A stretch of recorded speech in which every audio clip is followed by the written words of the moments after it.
Our next topic, and this really is the supreme topic of the entire course, and that is solving trigonometric equations. Our goal when we get to later in November is to solve trigonometric equations.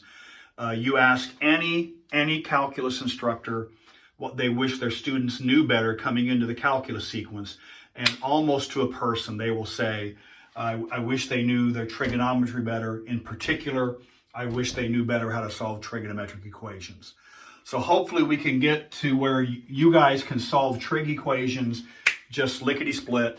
And so we're going to start with the most basic ones, and that is if we have one of the trigonometric functions. I'm typically going to solve these for now, solve these using t. The textbook uses s as the variable. I prefer not using s because my s's and my 5's start to look so similar, it's hard for me to distinguish. And so I'm going to use t for my variable rather than s. So these are going to be very basic equations. There's not going to be any coefficients. There's not going to be a lot of algebra involved. We're going to get these very basic ones solved. And then what's going to happen as we gain more and more skill, get more and more topics under our belt, then what we have more and more complex equations, we're going to take these complex equations, turn them into the basic equations, and then solve the basic equations as we're doing now.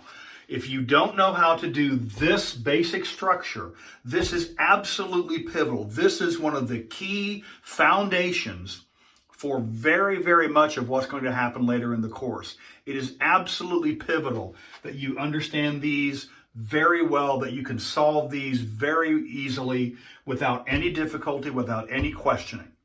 So that's the process. Now, to solve these, we need a few notions. We need the notion of reference angle.